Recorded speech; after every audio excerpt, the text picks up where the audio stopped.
Girivanadari Jaya.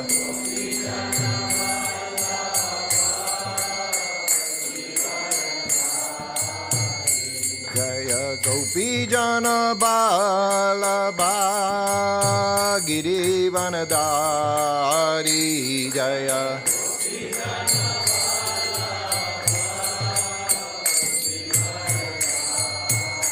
Yasoda Nandana Brajajana Ranjana.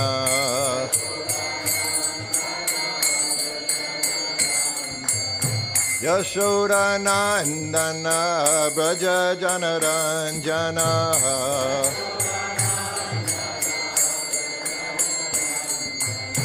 Yamuna Tira Banachari.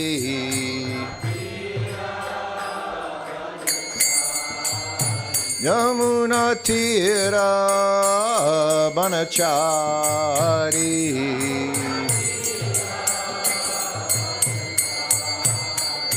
Jaya Radha Madhava Kunja Bihari Jaya.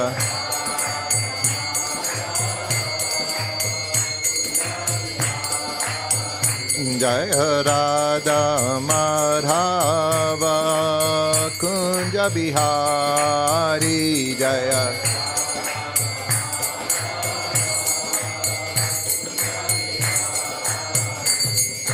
Gopi Jana Balaba Girivanadari Jaya.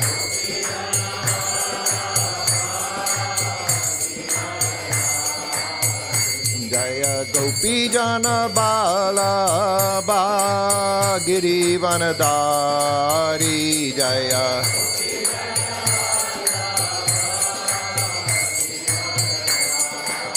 Yasoda Nandana Brajajana Ranjana.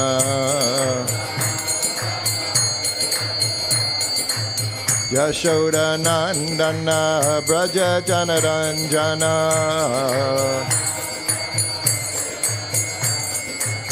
Yasoda Nandana Brajajana Ranjana.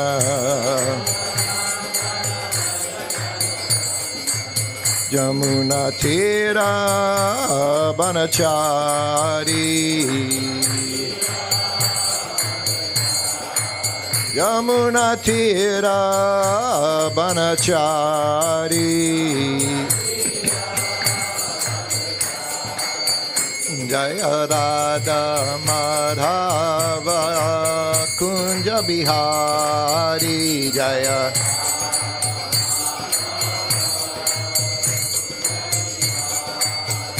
Jaya Radha Madhava Kunja Bihari Jaya.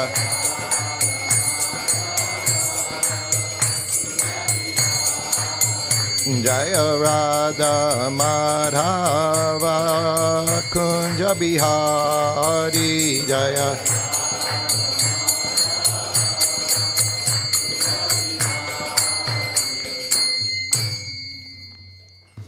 Jayam Vishnupad Paramahansa Parabhajakacharya Asatura Satasisi Mother's Divine Grace Sri Bhaktivedanta Swami Srila Prabhupada Ki Jai. All glories to the assembled devotees. All glories to the assembled devotees. All glories to the assembled devotees.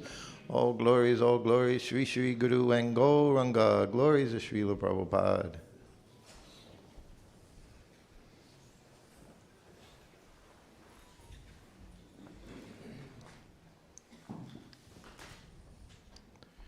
Jai Jai Shri Chaitanya Jaya Nityananda. Jaya Gaura Chandra Jaya Gaura Bhakta Vrinda. Jai Jai Shri Chaitanya Jaya Nityananda. Jaya Dvaita Chandra Jaya Gaura Bhakta Vrinda.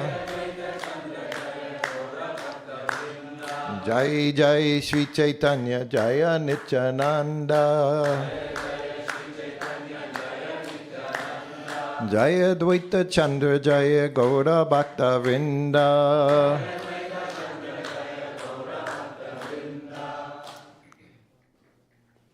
Hare Krishna. What's that? Class is till 9. Oh, it's till 9. We get to go till 9 today. Oh, okay. I'll try. When you hear the verses, I don't know how I'll get past 7:45. So we're reading from Caitanya-Caritāmṛta. Oh, can someone get my bead bag there, please? My glasses are in it.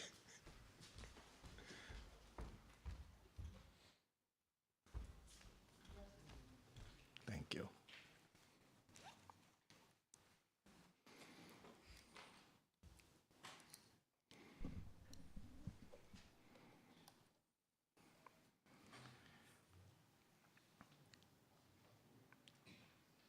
Oops. So where are we here in Caitanya-Caritāmṛta? I'm not able to see where. I know that, but what is the Lila? What chapter? This is 14th chapter. Madhya 14. Madhya 14. Yeah. Okay. Okay. Today we're doing a few verses until we get to Srila. Oops. Help me out here.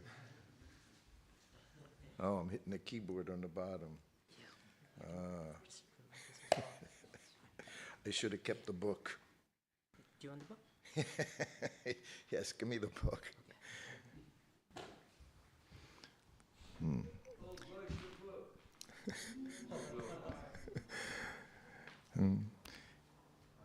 1966, when Gargamuni bought the first dictaphone machine, he saw it in the window, one of the stores there. So he thought it would help Srila Prabhupada in translating. He bought the dictaphone machine. So, of course, even he wasn't sure how to use it. And he gave it to Srila Prabhupada. And immediately Srila Prabhupada started going with the dials this way, that way, very expertly. He knew what to do right away. So today, we're reading from Sri Caitanya-Caritāmṛta, Madhya-lilā, chapter 14. We'll do text 168, 169, all the way up to text 173. So which one should we chant, this one or the last one? We'll chant the last one. All of them? We'll chant the last one. This was the, someone asked me if I would tell some pastimes about Bhaktivedanta Manor. So one of the very wonderful pastimes here at Bhaktivedanta Manor took place right on the front lawn here, in front of Prabhupada's rooms. Prabhupada stayed here August, September 1973, and it was exceptionally nice weather in England. Huh? We know Prabhupada said when the sun shines in England, it's nowhere better. And so beautiful place. I see this place now after so many years. It's a very beautiful place. Trees, lawns, even the geese. Sometimes, even the geese. And every day we would come down these stairs. You see the photograph, Prabhupada coming down the stairs. It looks like his feet don't even touch the stairs as he's walking down the stairs, the way the picture was captured. And in the afternoon, after lunch, he would sit on the front lawn. Which way's the front lawn? This way, that way? That way. Okay, yes, out that side, behind the Deities altar.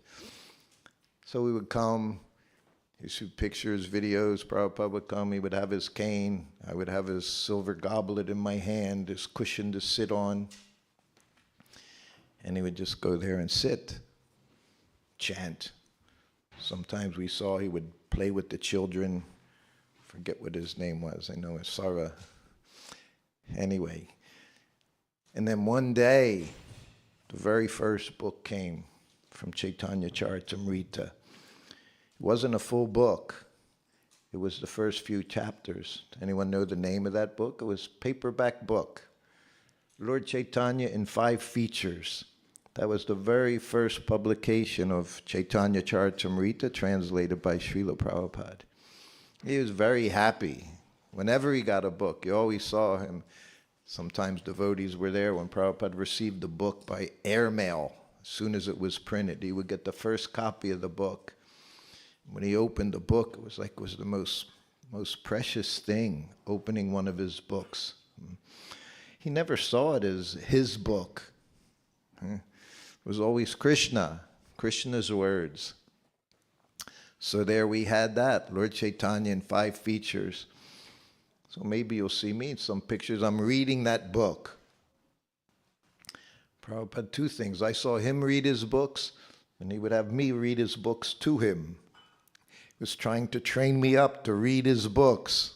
Everyone, read his books. Not just book distributors. We're not book distributors. We're reading these books. So I had that book, and one day there were some Indian guests were there, and Prabhupada had me reading from the book. And I'm just reading along, happily looking at the transliteration, everything, and suddenly Prabhupada stopped and he said, just see, Shruti Kirti. He doesn't know one word of Bengali. He said, yet he reads so nicely the Bengali, he said. He was very proud of the transliteration, the translation in his books. One time he told me later on, I have different connections. Maybe we'll tell those stories. We have little time with Caitanya-Caritāmṛta. At one point in his room in Los Angeles, he never gave me what I consider many instructions about my future. But at one time he told me that I should become very expert in Caitanya-Caritāmṛta and give classes. And although I'm not at all expert in Caitanya-Caritāmṛta, I realized talking about Srila Prabhupada's pastimes is Caitanya-Caritāmṛta. And I very much understand that by his mercy it's possible to glorify Srila Prabhupada just a little bit, by his mercy, by his instruction. And today, text 168. Kila kanchita kutamita vilasalalita vivoka mutayita arda mogja chakita etabhava busaya bushita Sri Radhara Anga Tekita Uttale Krishna Sukadabdi Taranga. I guess I should read the translation. 168. Some of the symptoms critically explained in the following verses are Kila, Kinchita, Kutamita, Vilasa, Lalita, Vivoka, Motiyita, Mogja, and Chakita. 169. When Sri Matarani's body manifests the ornaments of many ecstatic symptoms, the ocean of Krishna's happiness immediately displays transcendental waves. Kila kinchida bhaveda suna vivarana ye bhava busaya radha hare Krishna mana. Translation. Now hear a description of different ecstasies, beginning with Kila Kinchita. With these ecstatic ornaments, Srimati Radharani enchants the mind of Krishna. Text 171. Radha deke Krishna yade chunita kare mana dana gati patte yabe varjena gamana. Translation. When Sri Krishna sees Srimati Radharani and wants to touch her body, he prohibits her from going to the spot where one can cross the river Jamuna. Text 172. Yabe asemane kare pushpa utaite sake age chahe yare gaye hatta dite. Translation. Approaching her, Krishna prohibits Srimati Radharani from picking flowers. He may also touch her in front of her friends. Text 173. Ei sabastane kila kinchita udgama prateme harsha sanchari mula karana. If anyone wants to chant the sloka, you can chant. Go ahead.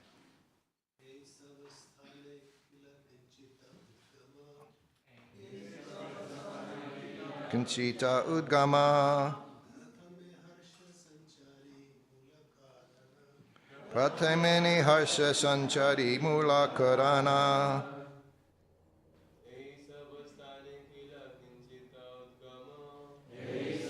Tane kila kinchita udgama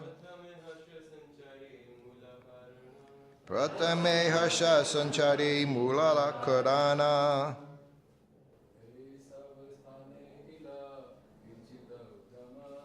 Ei sabastane kila kinchita udgama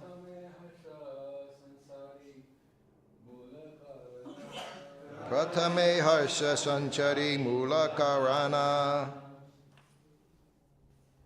Any ladies?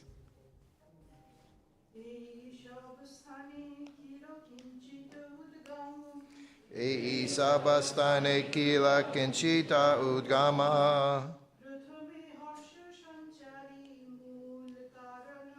pratame harsha sanchari mula karana.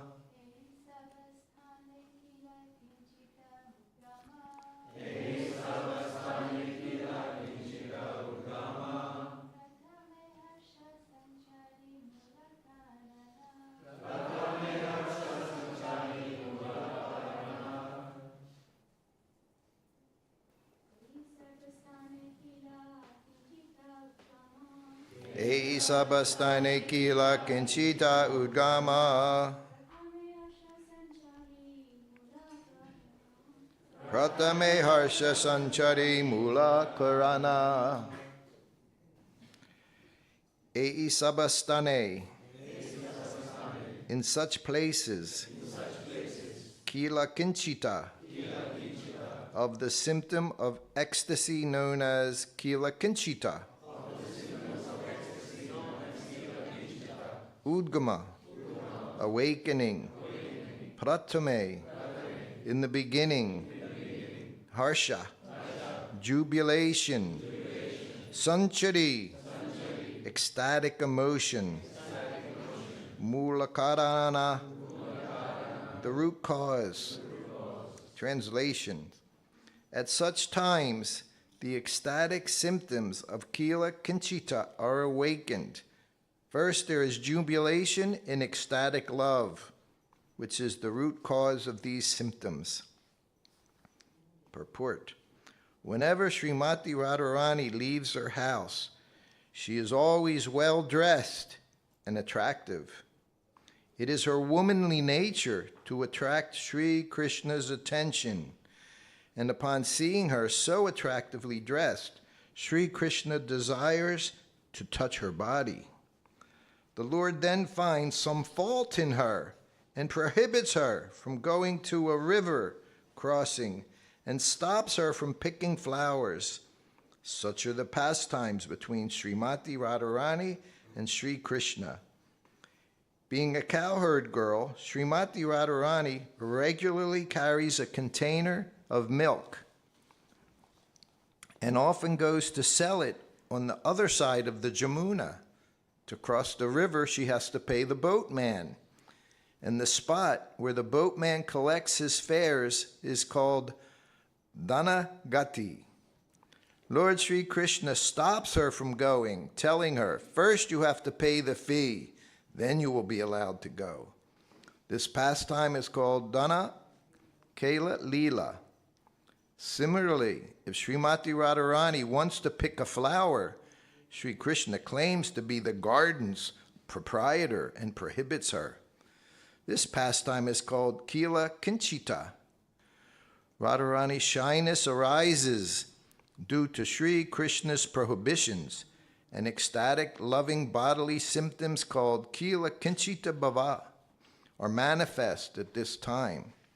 These ecstatic symptoms are explained in the following verse, which is from Srila Rupa Goswami's Ujjvala Nilamani Anubhava Prakarana, text 44. Can repeat this verse. At such times, the ecstatic symptoms of Kila Kinchita are awakened. First there is jubilation in ecstatic love, which is the root cause of these symptoms. Om Agana Timirandasha Gananjana Salakaya Chakshu and Militam Jaina Tasmai Sri Gurave Namaha Sri Chaitanya Manobistam Stapitam Jaina Bhutale Svaya Rupa Kadamayam Dadati Svapatandikam Pancha Kalpa Tirubhishta Kripa Sindhubhya Evacha Patitanam Pavanebhyo Vaishnavebhyo Namo Namaha Jaya Shri Krishna Chaitanya Prabhu Nityananda Sri Advaita Gadadhar Sivasri Gaura Bhaktivedanta Hare Krishna, Krishna Krishna, Hare Hare, Hare Rama, Rama Rama, Hare Hare. Hare Krishna. Any questions? I did find one thing here in the purport. Srila Prabhupada describes how Srimati Radharani dressed very, very nicely for Krishna. Everything for Krishna. The devotee, Srimati Radharani, topmost devotee, dresses very nicely for Krishna. So in this connection in our ISKCON society over the years, so many things come into the mind, so many speculations, understandings. I was saying my godbrother Pradyumna, doing all the transliteration, Prabhupada's Sanskrit editor, who Prabhupada on the Vyasa sign here said Pradyumna has practically translated Caitanya-Caritāmṛta. He told me three things. He said books are passive. You read them, you get one understanding. You read, you get one understanding. I read, I get an understanding. And we speak. The deities also, we see them. Some people come and just see marble forms, dress very nicely. Srila Prabhupada said Krishna would talk to him. So it's different according to our realization. There's one active principle, the guru, the sadhu. Sadhu we know means cut. He can cut all your misconceptions about what you're reading. Oh, this is what it means. I interpret it this way, that way. As Prabhupada would say, so many editions of Bhagavad Gita. Why have I done Bhagavad Gita? As it is. All your nonsense interpretations. Aham Sarvasya Prabhavo. Krishna, Supreme Personality of Godhead, the source of everything, Krishna. So these misconceptions were going on all the time. And without understanding Shastra, as Prabhupada said, read my books. Everything, all the answers are in his books. But even reading his books, it was difficult for us to understand. Here's one letter Prabhupada received. This is 1972 from one of my god sisters. And she writes Srila Prabhupada. At those times, especially the different managers and everything, they would write Srila Prabhupada. This devotee lady I knew very well, actually. She served Srila Prabhupada here while I was also Prabhupada's personal servant. So Prabhupada responded to the letter, and from his response you can understand what she wrote. He said, I don't know who has given you this idea of shaving your head and wearing white garments. In India, only widows are allowed to shave their head. I have never suggested to your husband to take sannyas. We'll discuss this when we shall meet in London for Rath Yatra. You remain the beautiful maidservant of Krishna. That's your business. and you should dress yourself always very nicely, so that by seeing you, Krishna will be pleased. Don't try to be ugly before Krishna. Krishna does not like ugly gopis. You got that? Krishna doesn't like ugly gopis. We are transcendental artists, musicians, writers, so everything should be beautiful for Krishna. After all, we are members of Krishna's family.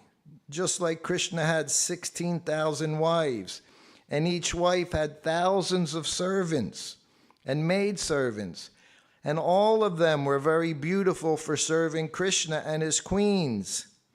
So the servants of the gopis and queens cannot be ugly. They're as beautiful as the queens. In the Vaikuntha world, there is no need of serving anything because everything is always clean and beautiful. It's so clean, just like a mirror. When the maidservants would sweep the floor, they could see the reflections of their bodies. So you remain always in Vaikuntha Jagya. Vaikuntha Jagya. What's Vaikuntha Jagya? Everyone serving Krishna. Whatever you do, serving Krishna. Not serving your senses, you're not serving an audience, you're serving Krishna. I said, Madhya-lilā Prabhu, Emperor of Kirtan, Prabhupada called him. Emperor of Kirtan. Now so many, they want to be Emperor of Kirtans. Everybody wants to be Emperor of Kirtan. Prabhupada called Madhya-lilā Emperor of Kirtan. He wrote Prabhupada and said, when we're out on Harinam, how do I attract the people when we're chanting? What was Prabhupada's response? Based on Vaikuntha Jagya, what's the response? We're not trying to attract anyone, only Krishna. Everything you do, we're trying to attract Krishna. Krishna doesn't like ugly. Nothing's ugly in Krishna's domain. Nothing is ugly, everything beautiful. So remain always in Vaikuntha Jagya, simply by thinking of the glories of the Lord. Don't try to do anything artificially. That's Sahajya, which means a class of men that take everything very cheap. You want to perform sacrifice, so continuously read our Vedic scriptures and perform the Vaikuntha Jagya. It was June 15th, 1972. So this is our business. Whatever we're doing, we just want to please Krishna.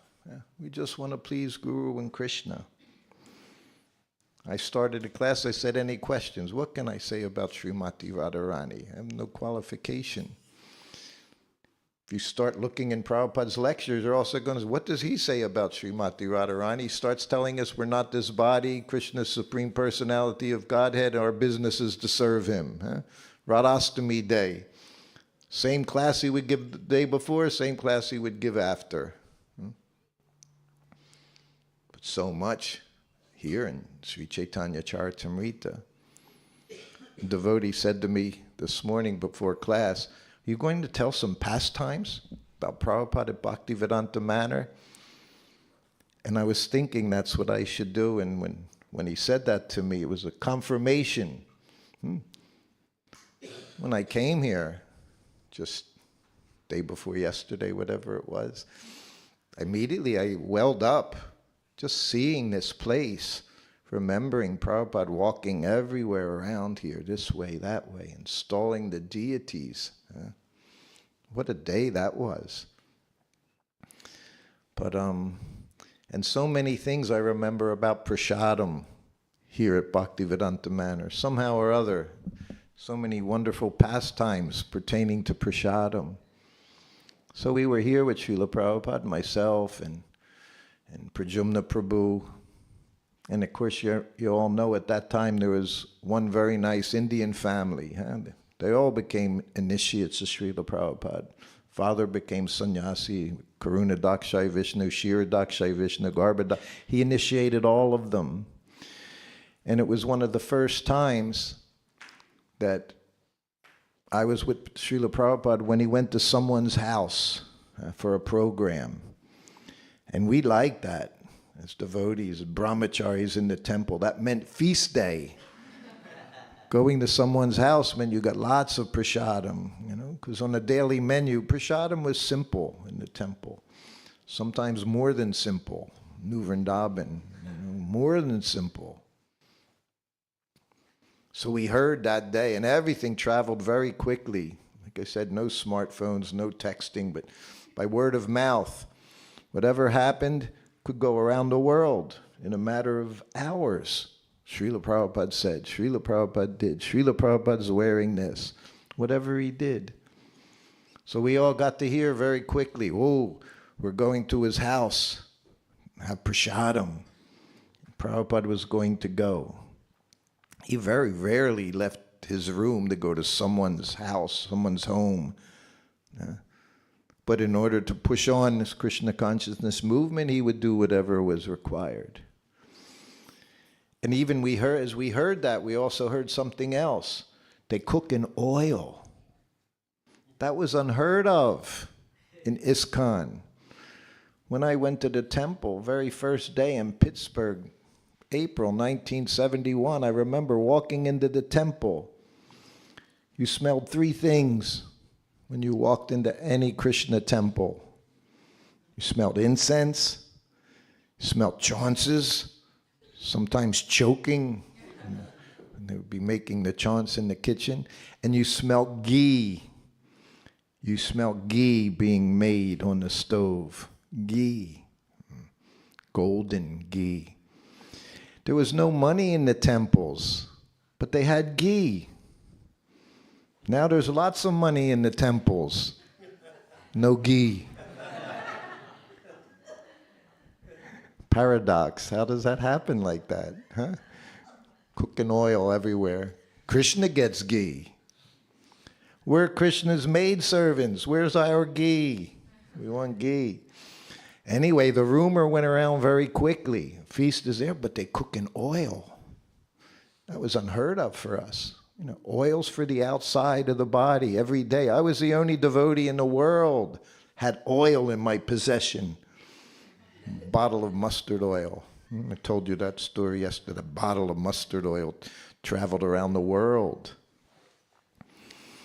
So we went, programmed. There's a photo of it, I think, in my book. I have some books here. In that book, you'll see one photo, Prabhupada at the head in the room, and 2 rows, one on each side, the devotees. I think there's plastic down on the floor. We're all very eager to have a feast. It wasn't Sunday.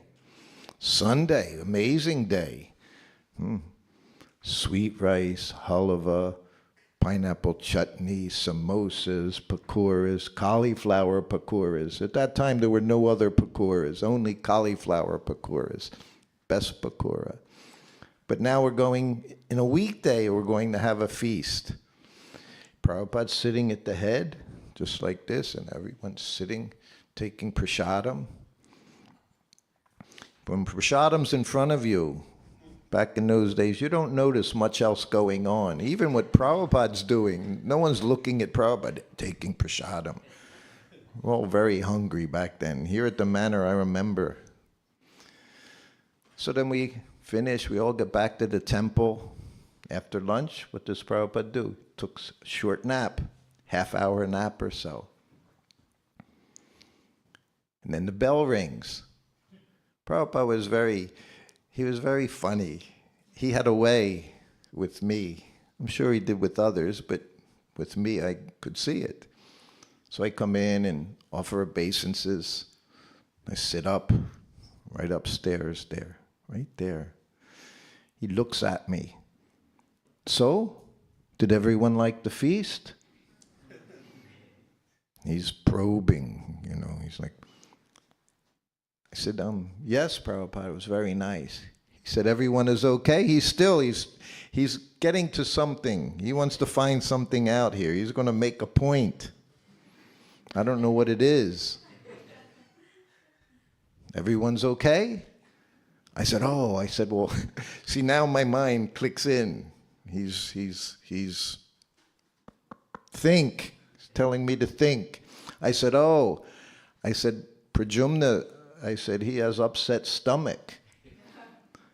I said, and then I said, everything was cooked in oil, Prabhupada. I said, and his stomach is upset. And Prabhupada said, yes, well, he said he ate 10 puris. How did he know he ate 10 puris? And then I'm thinking, well, I knew it was going to be cooked in oil, so I was very, very careful. I said, well, Prabhupada, I said, I hardly ate anything because I knew it was cooking in oil. I said, also, my stomach is a bit upset. He said, yes. He said, you didn't eat very much. He said, but you did eat 4 puris.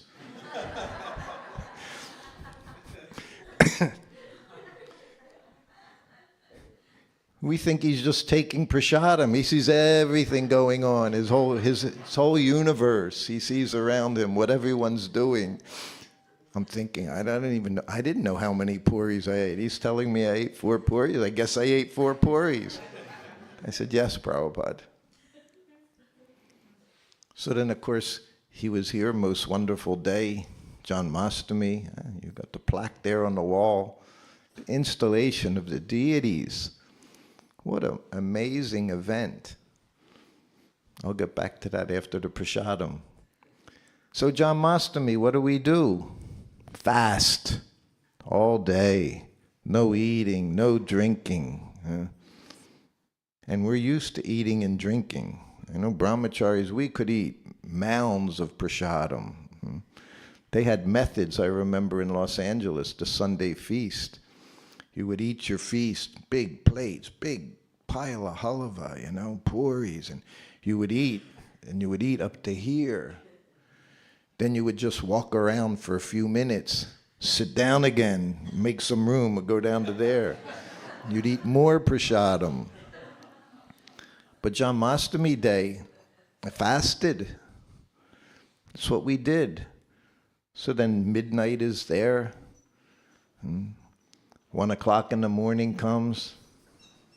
Jai Shri Radha Gokulananda, Sitaram, Lakshman Hanuman, Shri Gaurnitai Ki Jai.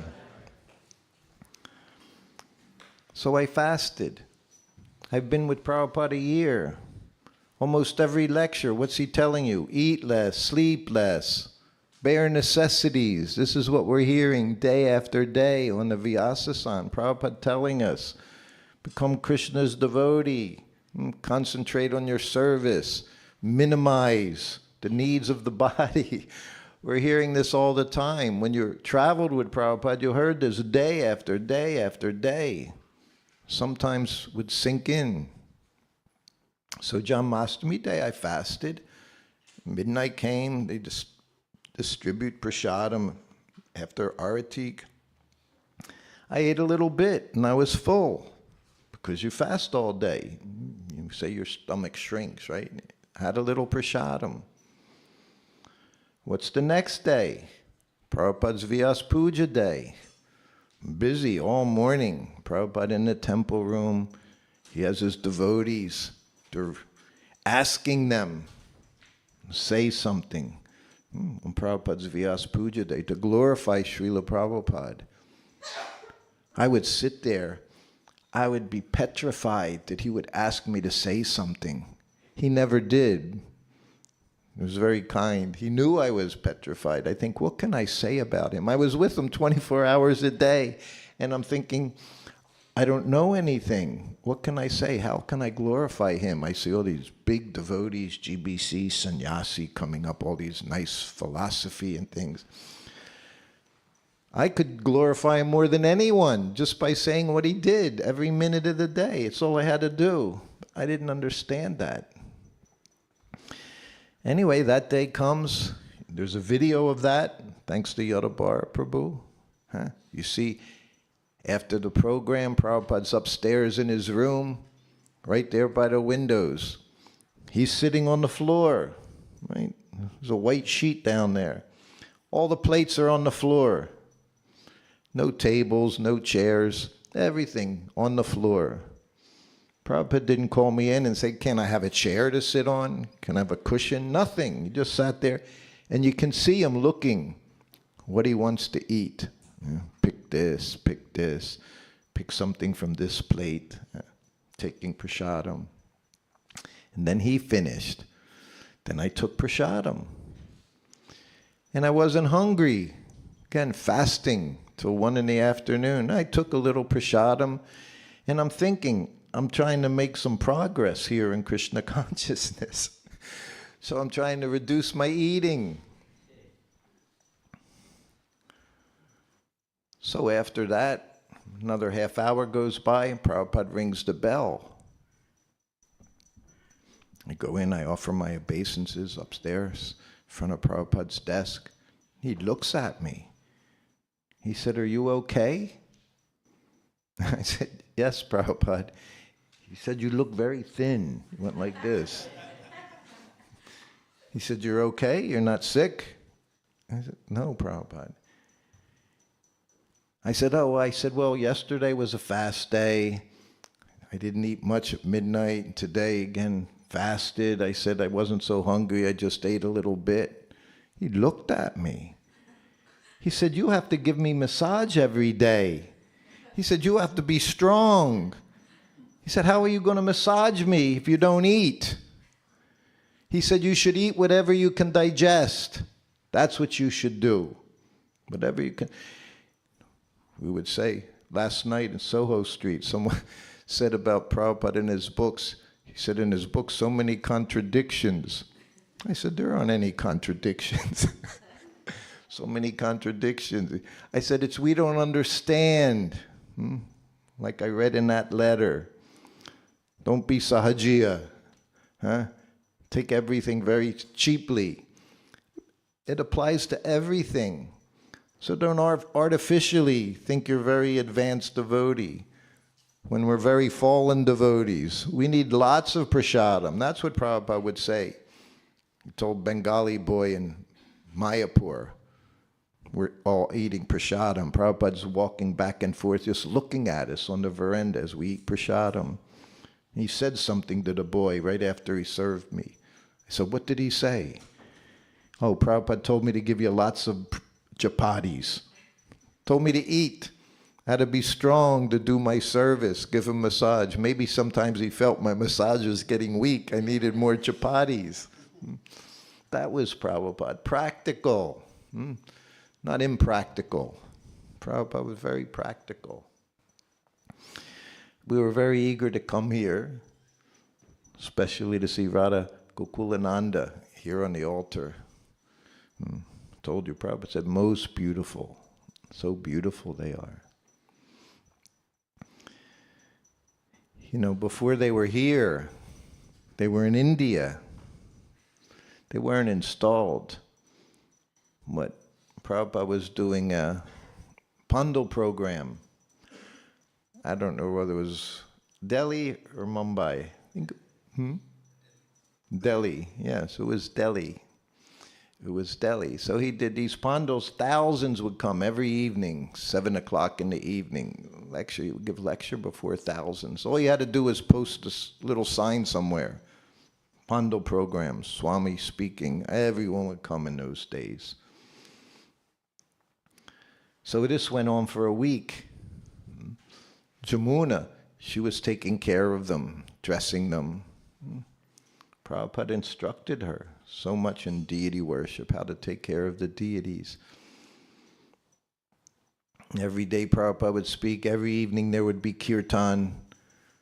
Much of the time it was Achyutananda Swami. Oh, he was wonderful kirtan leader. Mridanga, he was expert. He went to Bengal, Mayapur, 1970, 71. He became expert, would lecture in Bengali, kirtan. So he would do kirtan most of the evenings. And then it was the last evening of the kirtan. So there was a stage. The deities were on the stage. Srila Prabhupada's Vyasa-san was on the stage. And all of his disciples, 20 or so disciples, all on the stage, dancing white elephants. You know, they came just to see us too. They came to hear Prabhupada, but they came to see all these white people in dhotis and kurtas. We fascinated them.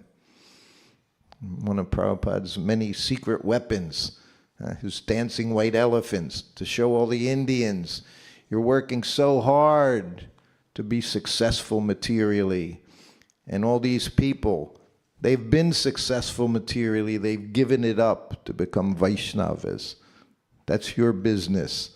He used us expertly. Prabhupada used his Western, European, American disciples to show them in India, this is your business, this is your culture.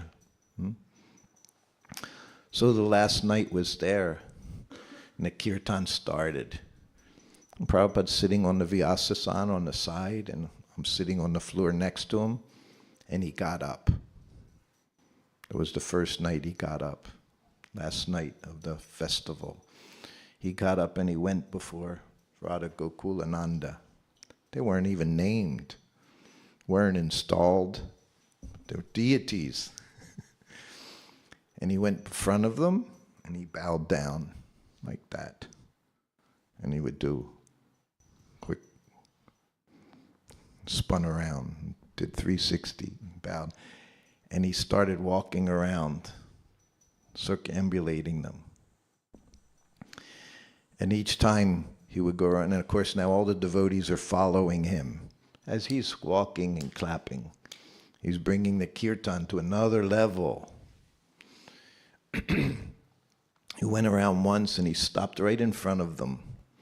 And again, bowed, turned, started going around again. You see a Chutanani, he's banging on the drum and Prabhupada's up.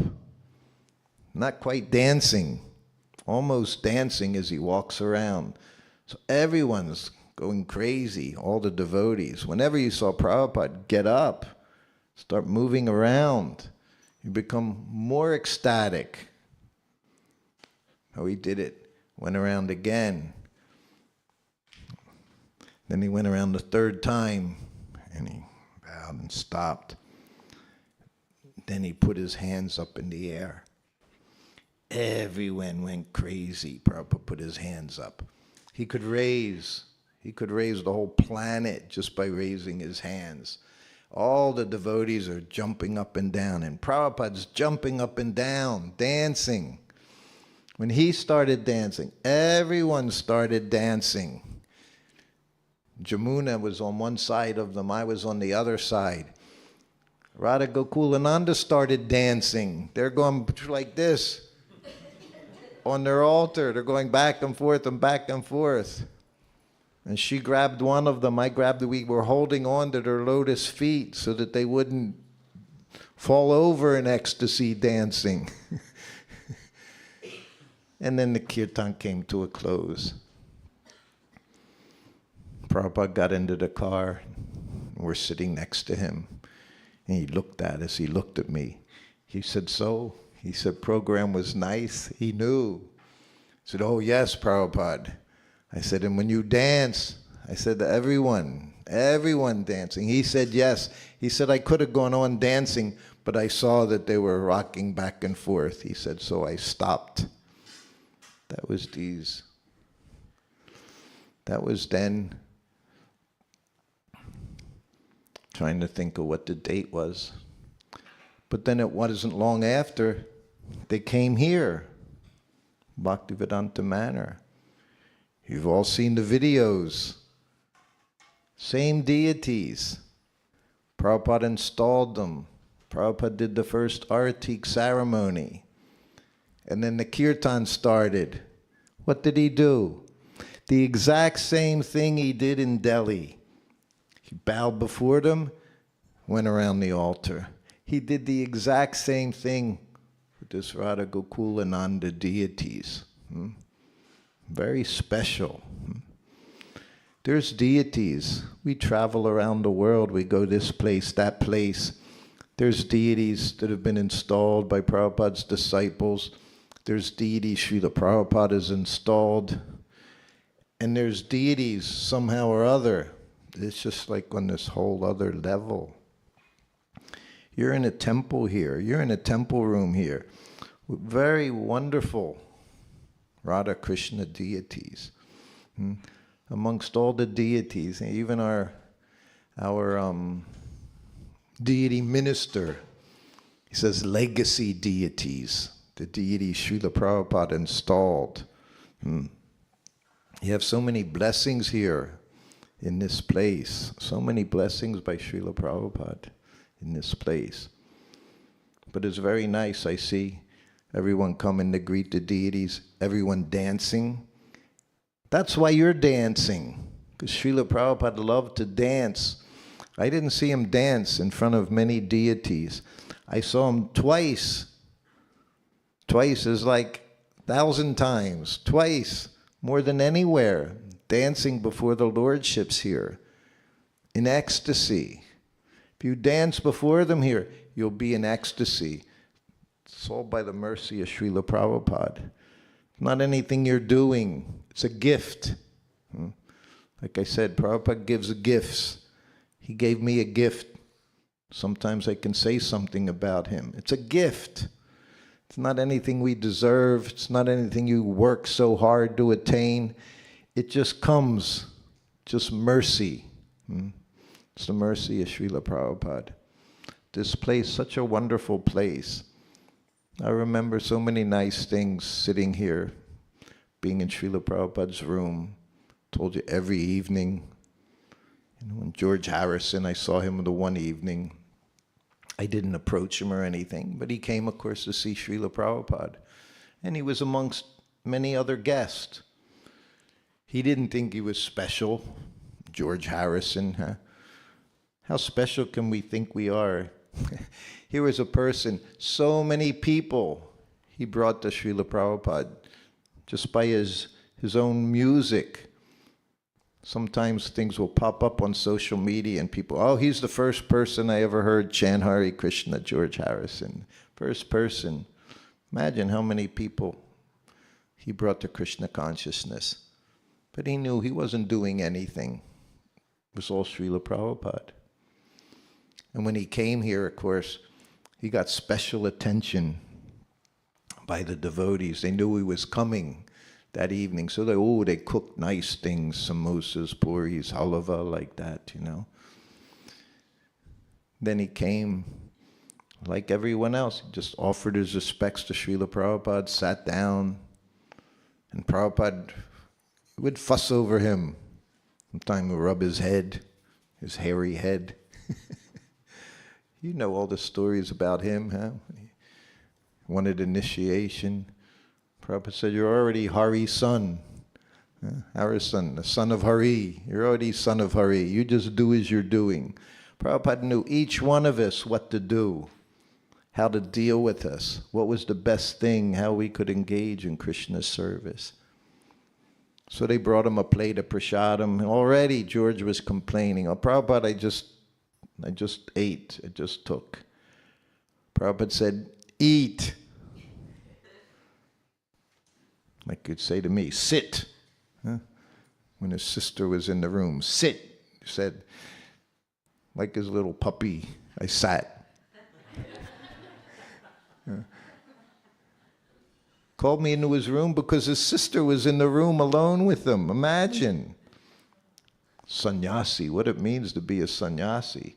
Not 1 second would he be alone with the woman. He said they'll talk. And that's what they do, they talk.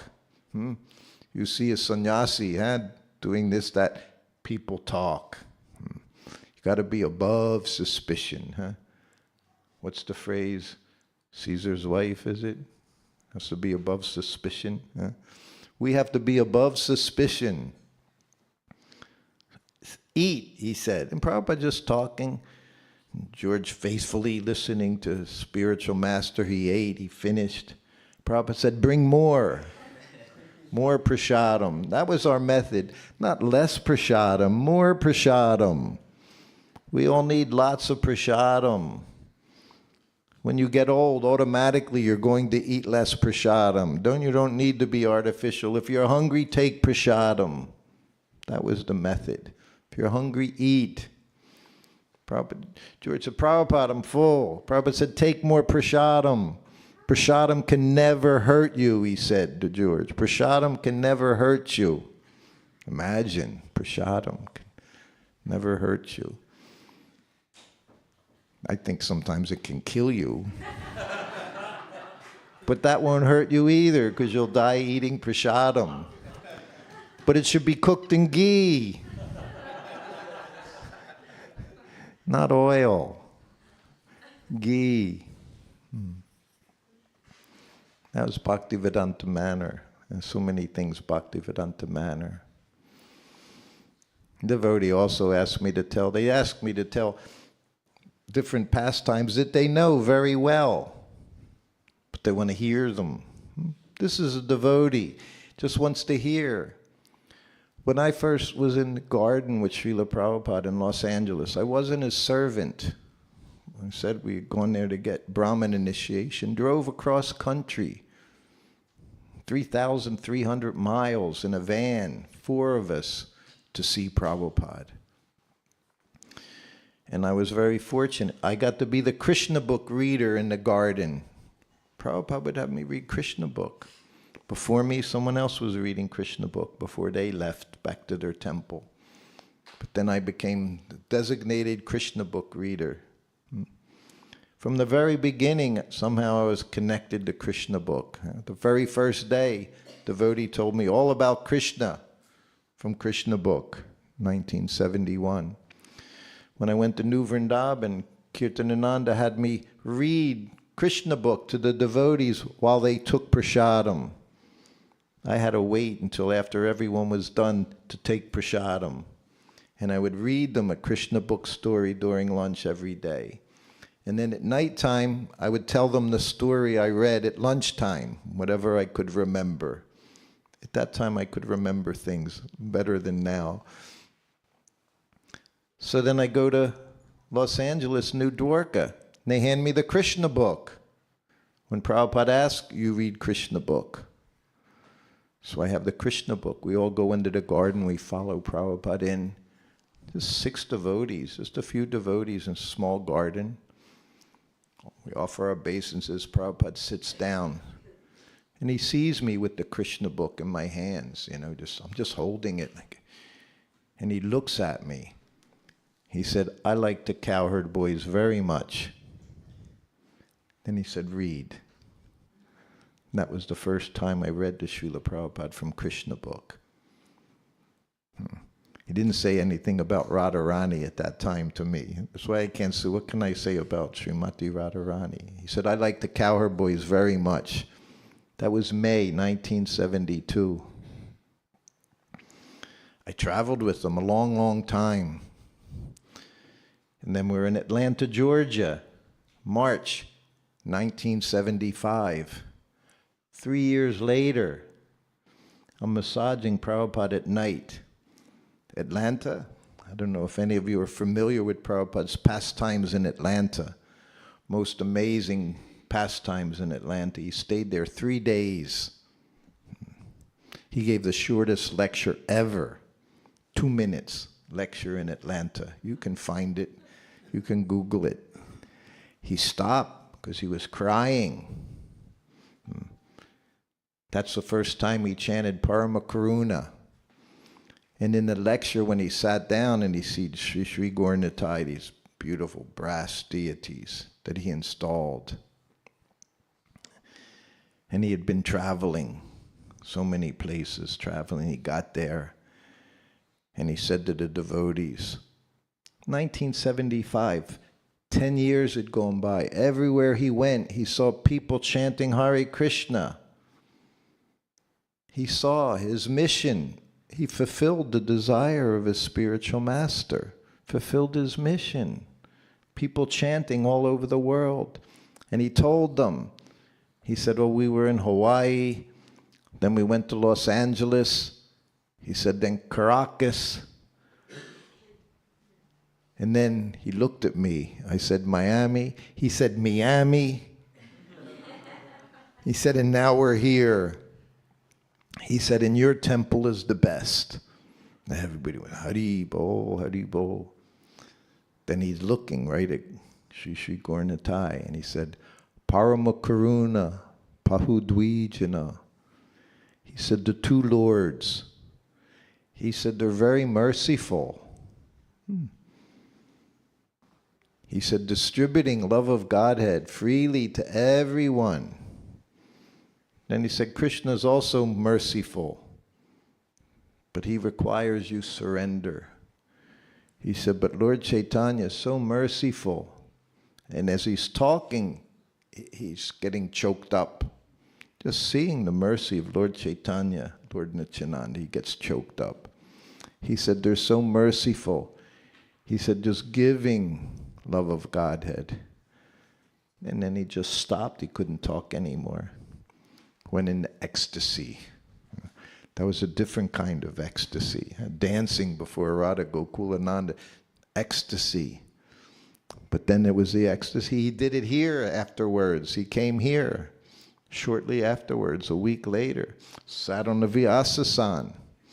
Everywhere he went, he could see his mission.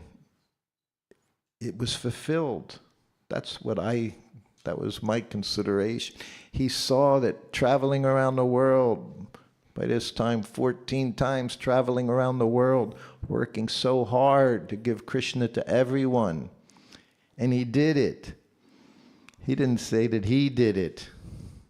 It's the mercy of Lord Chaitanya and Lord Nityananda.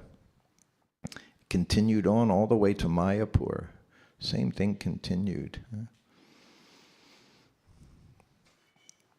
Did I tell you about the helicopter ride here? No? I have some first, you know. I was the only person in the helicopter with Srila Prabhupada. He took one helicopter trip. Shyamasundar was there as well. He didn't remember me being in the helicopter, Shyamasundar, when he was writing his book. He was asking me about it. He said, were you there? I said, yes. Were you there? We were both there. And it was typical British day. It was rainy and cloudy, and from Heathrow Airport, right on the front lawn out there, right on the front lawn, the helicopter landed. Prabhupada wasn't very happy about the helicopter ride. It was kind of, didn't feel very secure. You're in this little thing making a lot of noise and you see everything underneath you. But he sat there, we all sat there. Helicopter landed. Yes. We have some time. I think tomorrow, is it tomorrow? I think, is tomorrow Snana Yatra? No, the next day. Tomorrow. So tomorrow we'll definitely talk about Srila Prabhupada and Rath Yatra Day. You all know that as well, but I can tell you my perspective since I was fortunate enough to be there at that Rath Yatra. It was very, very special. Did anyone have any questions or? Yoko, yes, Prabhu, Hare Krishna. It's nice to see a familiar face here in the temple.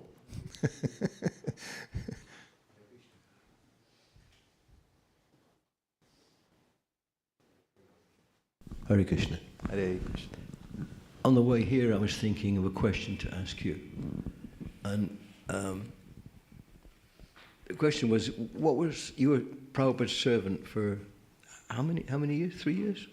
4 years? 2.5, yeah, 2.5 years. I was curious to know what was the most challenging thing for you as Prabhupada's servant. Because I always thought that the jet lags must have been a real drain, but I just wondered what it might be. Yes, that was a real challenge. But it wasn't the biggest challenge. The challenge was to be with a person that was always Krishna conscious, every moment.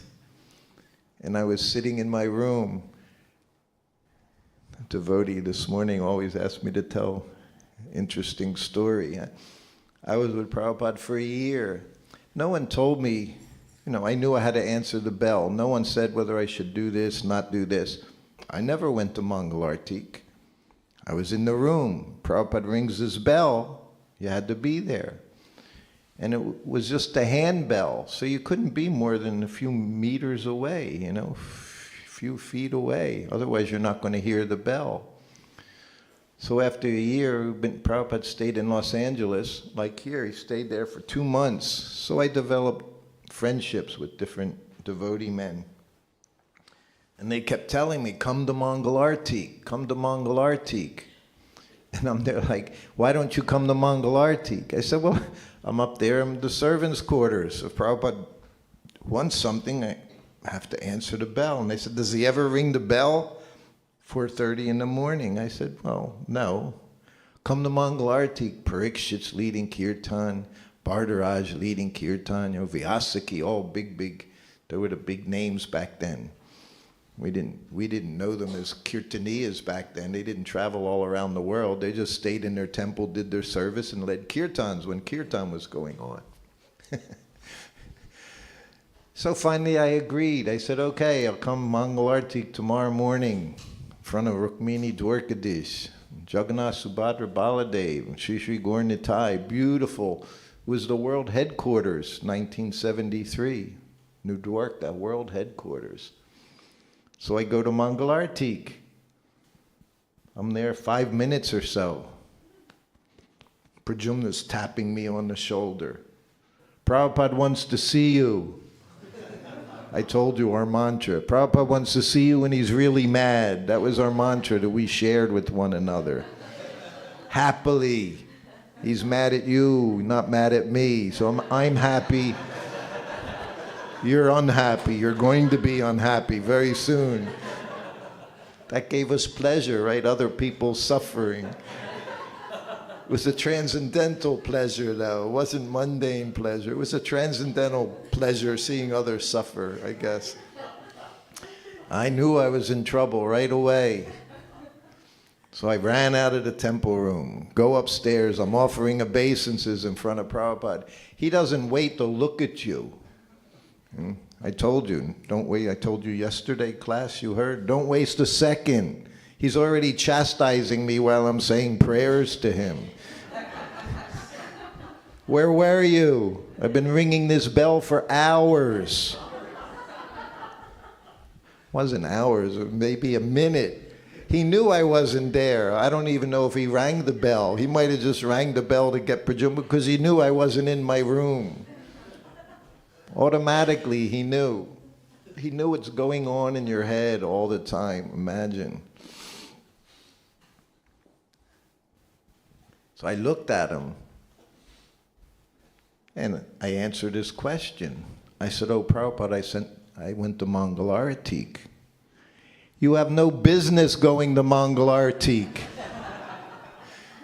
I was the only devotee in the world. I was in Maya because I went to Mangalartik. If you don't see me at Mangalartik, that's why. I'm the only person with an excuse. Sometimes I don't make it to Mangalartik. In Vrindavan, oh, Panchagoda, you know, temple president. Oh, you have to be at Mangalartik, especially if you're in management. You've got to be there. He's there every morning. Got to be at Mangalartik. But Prabhupada told me I had no business going to Mangalartik. He said, what if I need something? I said, yes, Prabhupada. So that was difficult. So all you could do was sit in your room. One day afternoon, he rang the bell. Say, jet lag. Now I'm sleeping in the afternoon. I never took a nap. I told you, none of us took naps.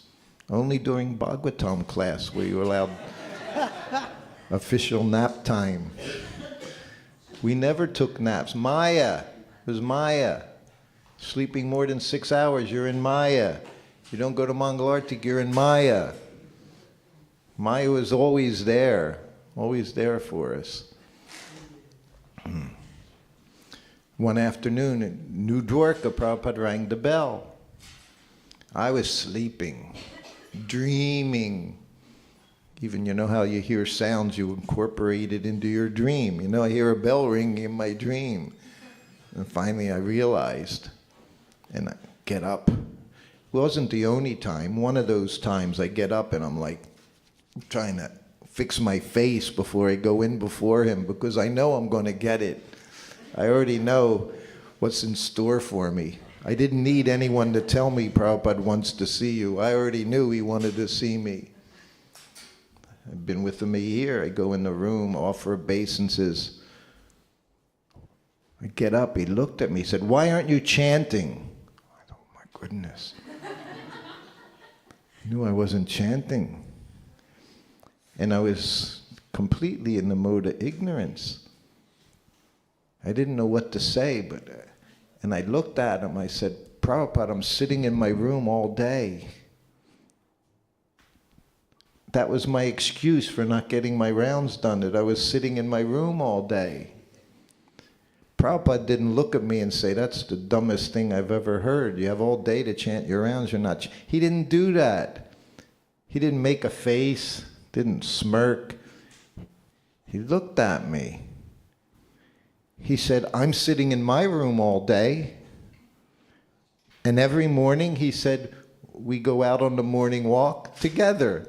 He's saying like him and I were the same, you know.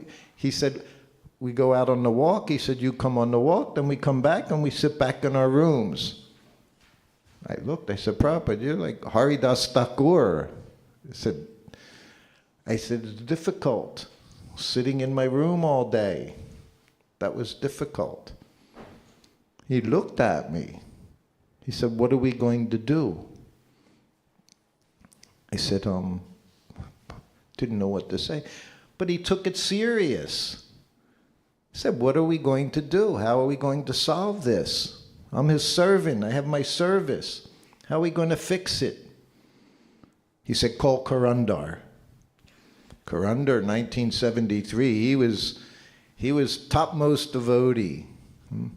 Told you, there at New Dwarka, one day Prabhupada walked down the steps to his garden. One concrete step Karandar made. We're walking to the garden. I got Prabhupada's glass. And he looks at me. He said, "You see this step?"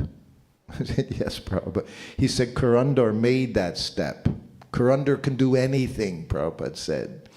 That's what Prabhupada thought about Karandar in those days. He was one of the first GBCs there in all of USA. What are we going to do? So we called, so I go across the street. Karandar's office is across the street. "Prabhupada wants to see you."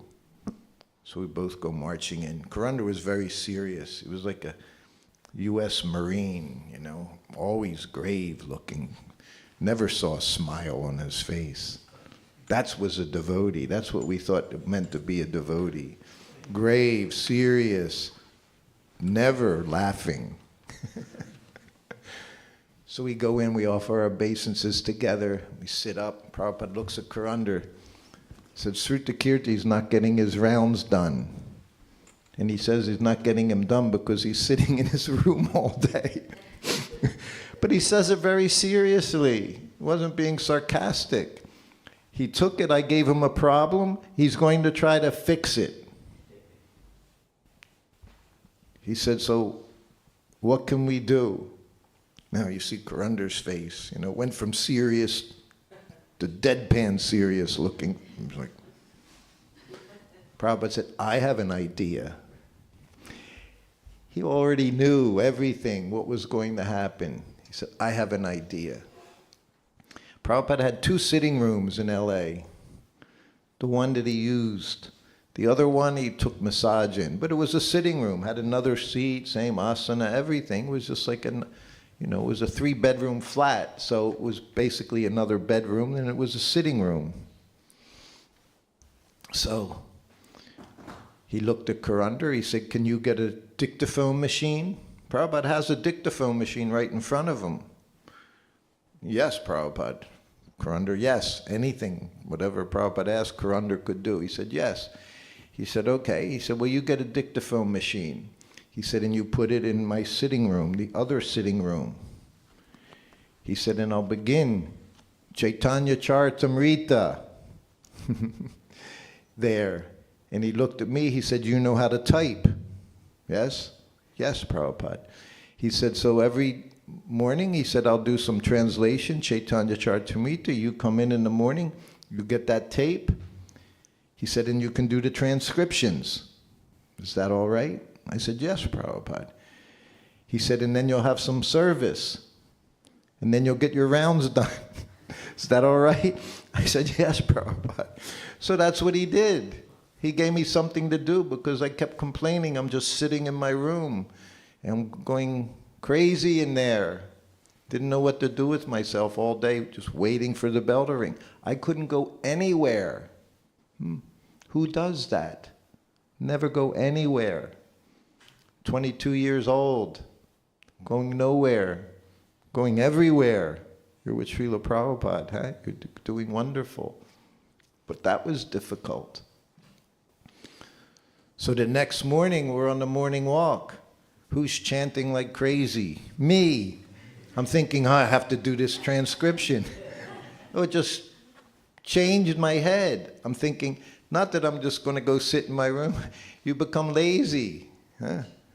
So now I'm thinking I have this service to do. It's going to take a few hours to do it, and I have to cook, I have to massage. All of a sudden, I'm thinking I have all these things to do. So on the morning walk, Prabhupada's chanting japa. He's leading the way. I'm chanting japa. I get all my rounds done before I had this special service to do. Transcribing Caitanya-Caritāmṛta. So the next day comes, I go in there, there's no translation on the tape. The next day I go in, there's no translation on the tape. But now I'm chanting my rounds because Prabhupada cared. He cared. And he didn't insult me. He didn't even chastise me. He just thought, how can I fix this so that this person can continue to practice Krishna consciousness? That's what he did. He showed he cared. And for me, it was always shocking. He would give me things, give me sweaters, blankets, all, and I would always think, he cares. I could never understand how he could care, why he would care. For everyone. I never saw Prabhupada speaking to someone and look at his watch. Never. Have any of you ever done that? Oh, I got something to do now. Never. Like he had all the time in the world. You've ever experienced that? All the time in the world to speak with you until you were completely satisfied. That was Prabhupada. Once in the 90s, I was in New York, 26 2nd Avenue. It was the day after Rath Yatra. And different Prabhupada disciples talked 10 minutes or so, tell different pastimes. So I did the same. It was Father's Day. My father died, I said, when I was 3 years old, so I had no father. That was the first time I really thought Prabhupada was my father.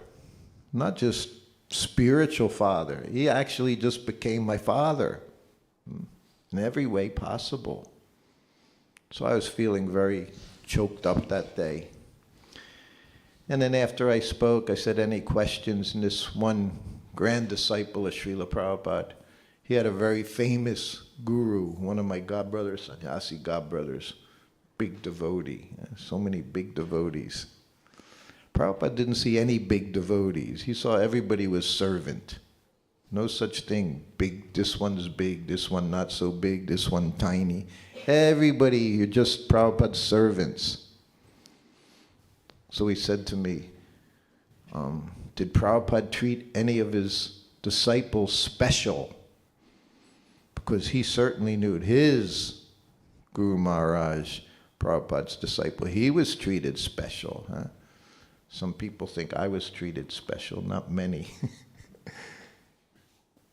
I'd never been asked that question. Prabhupada treat any of his disciples special? But it didn't take me long. And I said, yes, all of them. He treated everyone special. He made you feel special. Everyone. Because we were all serving Krishna. Everyone was special. There in New Dwarka, so many lessons. Everywhere I went. He walked into the kitchen one afternoon. New Dwarka. This was 1973. Stainless steel pots, big stainless steel commercial sinks, you know, with the things on the top. Everything beautiful, beautiful, clean, spotless. Prabhupada walked in. When he walked in somewhere, he already knew what was going on. And Krishna would talk to him. The deity greeting, I know Krishna talked to him, would tell him things, you know, what needed to be taken care of. So he walked in there, it's like 3 PM, and of course it's quiet, the deities are resting, and so there's no one in the kitchen, but there were big pots in the sink, sitting there in the sink, hadn't been cleaned. Prabhupada walked in there with the GBC and the temple president of New Dwarka. And of course, I'm there. I was like a leash I had on me next to Prabhupada. Everywhere he went, imagine how fortunate. So we walk in, and of course, as soon as Prabhupada walks in, he sees the dirty pots. And he looks at them, the GBC and temple president. Why are these pots not clean? What does he say, Well, Prabhupada, 4 o'clock, the devotee's going to come and clean everything. He said, 4 o'clock? He said, they should be clean immediately. He said, you never give excuses to Prabhupada. Never. There's no excuse, no reason. You'll never have a good reason. He said, they should be clean. The devotee said, well, come at 4 o'clock, there's no one to do it. He looked at him, the GBC and the temple. He said, you clean them. What do you mean no one's here? You're here. He said, you clean them. Prabhupada didn't see all these different levels. Big manager, big devotee, this person. He said, you do it. Prabhupada went on. He had the temple president in tears. So who do you think you are? Big devotee, big manager. You should do the most. Biggest servant. That's your qualification to be manager, is you do more than everyone else, not less than everyone else. He said, you do it. I saw that again and again in different places. Soon as he would see someone get a little puffed up, he would try to save you from yourself, from your nonsense mentality. Oh, I'm big devotee. See this, you see sometimes, Pujari, big devotee. Person carrying Prabhupada. I'm special. No one is special. Everyone is special. We call each other Prabhu, Prabhupada said. I call you Prabhu, you call me Prabhu. What's the question of accepting service from anyone? Everyone's Prabhu. Everyone's your master. Everyone's my master. This is devotee. This is devotee mentality. So all these things you learn from Srila Prabhupada, put you on a fast track. What it means to be Vaishnava, what it means to be a Vaishnava. It puts you on a fast track in Krishna consciousness. It's very wonderful, but it's not easy to come to that platform. I think it says, can't be sahaja, don't do things artificially. You're not on that platform, but he's requesting you, he's showing you how to come to the topmost platform. And you can try to do it again and again, and you fail. You pick up and you try again, and we fail, and you try again. This is what we do. But he could make so practical. You can read and read and read, but he could say one thing to you that you could read for days, years, you'd never understand what he could just give you in a moment. One moment, make you think like you never thought.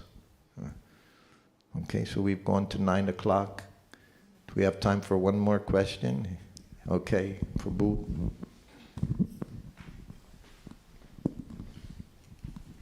Hare Krishna. Hare Krishna. I just wanted to ask a little bit of philosophical question.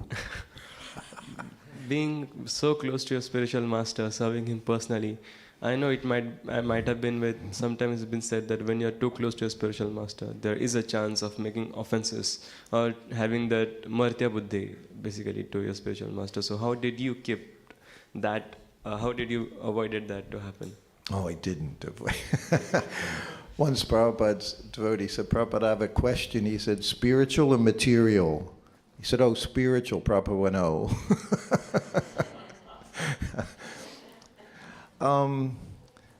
One thing I've always been very aware of is that I have no Krishna consciousness, especially when you're around Srila Prabhupada, who was pure devotee. You saw every moment serving Krishna.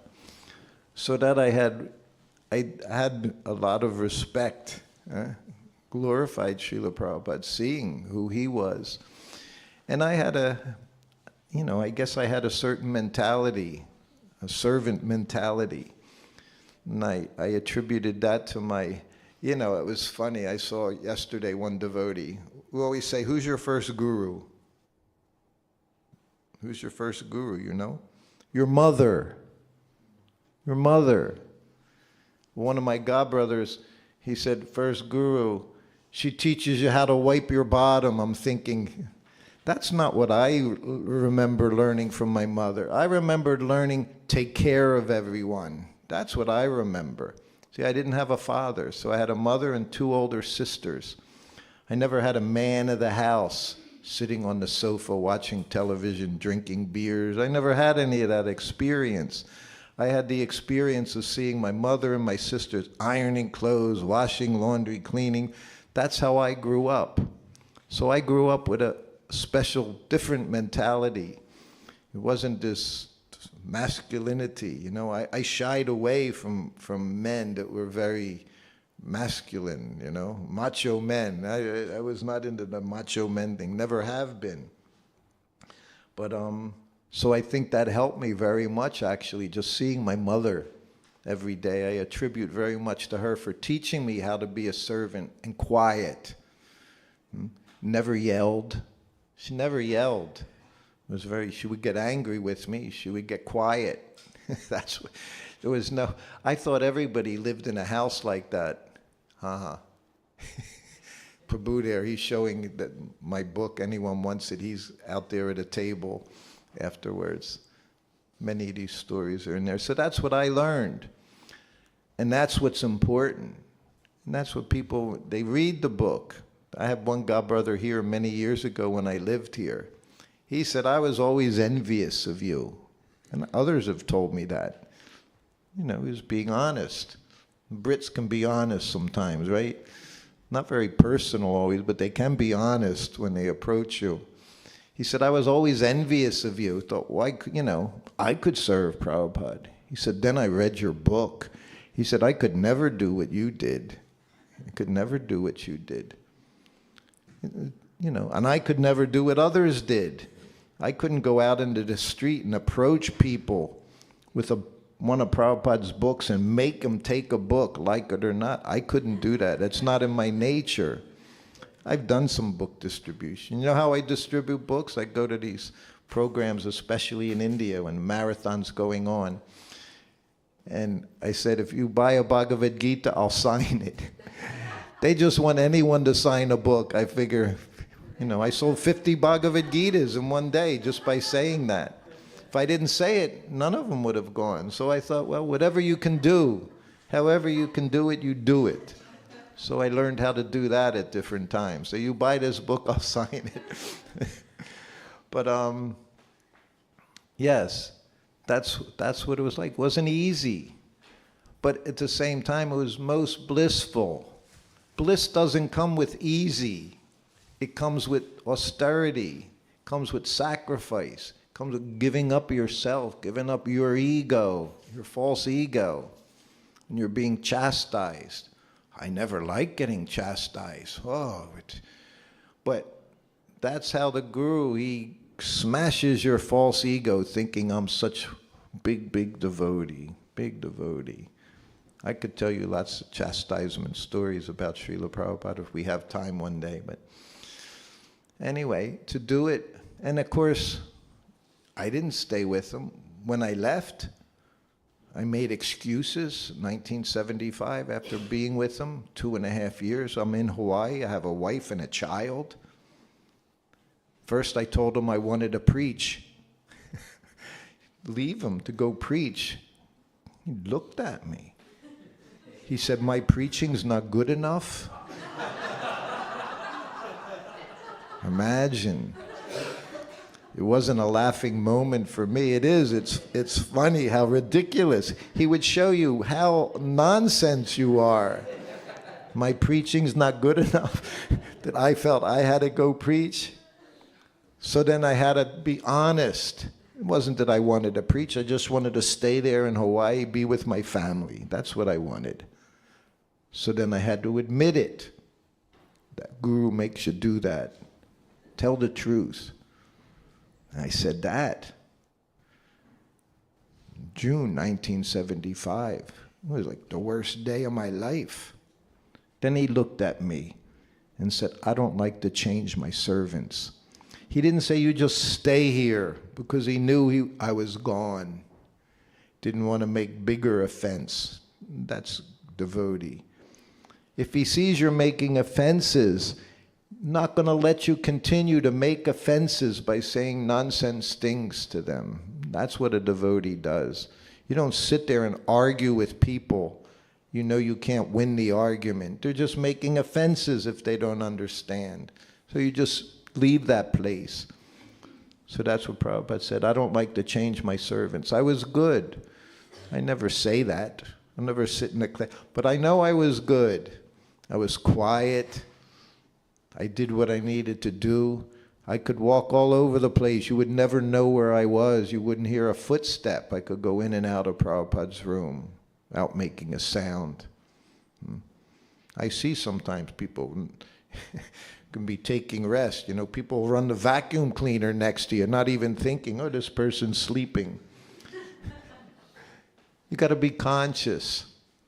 So, you know, it was one of my qualities. I was thinking this morning during the kirtan, I was thinking, I'm so offensive. I just see everyone. I just become offensive, everything. Sometimes I think I shouldn't even be around devotees. All I do is find faults. But you can use that as well in Krishna's service, being a fault finder. Because then you correct things. You have to know how to do it in the proper way. But that's what we can do. So everything, we can use it somehow or other in Krishna's service. And I stayed in Hawaii. And it was my biggest regret. I thought Prabhupada would be here till he was 100 years old. But he didn't. He left. What was he? Just 80 years old. We all thought he'd be here till 100. That was kind of a general idea, 100 years. But then he left. And like I said yesterday, then I realized so much time did I waste. I could have been with him. He never told me to leave. And when I see videos of him in 76 and 77 and I see servants, I become upset. I think that should have been me. I would have done this, I would have done this, I would have done it, but I didn't. I chose not to. So be very careful what choices you make, because you don't get a second chance. I didn't get another chance. All right, Srila Prabhupada Ki Jai. Thank you. Hare Krishna. Yes, Prabhu. We are going to have a book table outside, and Prabhuji has written a book, What is the Difficulty? Intimate Moments in the Personal Service of His Divine Grace A.C. Bhaktivedanta Swami Prabhupada. So please buy this book. He's going to sign if you require. Okay, so just outside. Thank you.